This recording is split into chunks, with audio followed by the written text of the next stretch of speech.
सभी व्यूअर्स को जय श्री कृष्णा। आज के वीडियो का टॉपिक रहेगा हमारा कि जो 16 दिनों की महालक्ष्मी पूजा चल रही है, महालक्ष्मी के जो 16 दिवसीय व्रत चल रहे हैं उसका समापन कब है और उस दिन आपको क्या करना है, पूजा की क्या विधि रहेगी। अगर आप मेरे चैनल पे नए हैं तो मैं आपसे रिक्वेस्ट करूंगी कि जल्दी से आप इस चैनल को सब्सक्राइब कर दीजिए। वीडियो अगर आपको पसंद आता है तो आप इसे लाइक कर दीजिए।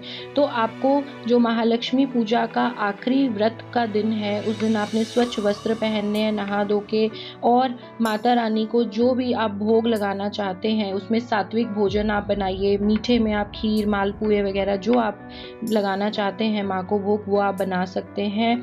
आप पंचमेवा ले सकते हैं। पान इसमें आपको ज़रूर रखना है।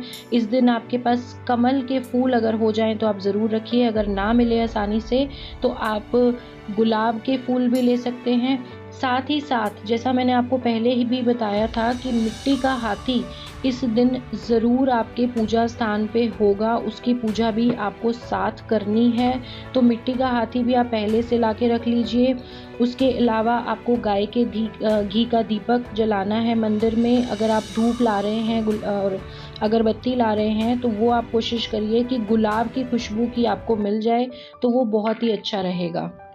उसके अलावा 16 श्रृंगार के सामान 16 दिनों की पूजा में आपने चढ़ा लिए होंगे। अगर आपने नहीं लिए हैं तो वो आप अगर आखिरी दिन पूजा कर रहे हैं आज, तो 16 श्रृंगार की आइटम, या तो वो 16 बिंदी के पत्ते, 16 हर श्रृंगार की आइटम लेनी है। अगर आप ऐसा नहीं कर पा रहे हैं तो आप एक एक आइटम लगा के उन चीज़ों को 16 की गिनती आप पूरी कर सकते हैं। जैसे कि एक मेहंदी का कोन ले लिया, एक बिंदी का पत्ता ले लिया, चूड़ियाँ ले ली, सिंदूर ले लिया। इस तरीके से करके 16 श्रृंगार का सामान आपको एक सूप में रखना है और एक साड़ी भी रहेगी इसमें, और फिर आपको उसको ढक देना है। उसके बाद आप अपनी व्रत कथा पूजा वगैरह कर सकते हैं।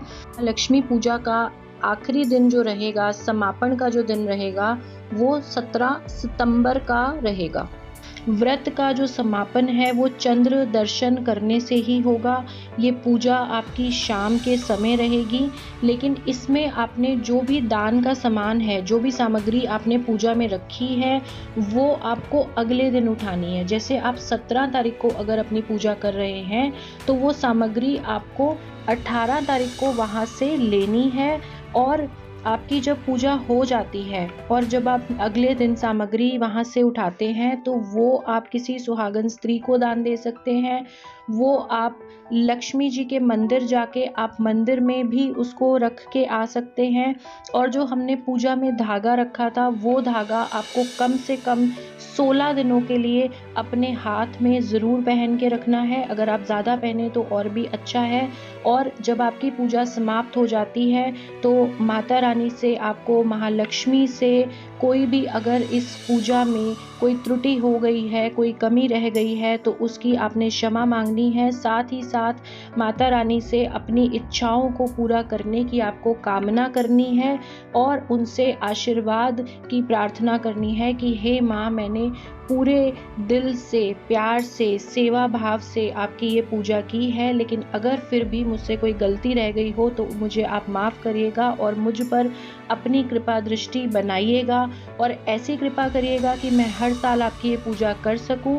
और अब आपको स्थिर रूप में मेरे यहाँ वास करना है, क्योंकि मैंने आपकी 16 दिनों की जो पूजा है वो संपूर्ण कर ली है। तो अब आपको भी मेरी इच्छा पूरी करनी है और मेरे घर में आपको स्थिर रूप से श्री हरि विष्णु के साथ सदैव वास करना है। ऐसी प्रार्थना करते हुए आप अपनी पूजा को संपूर्ण करेंगे।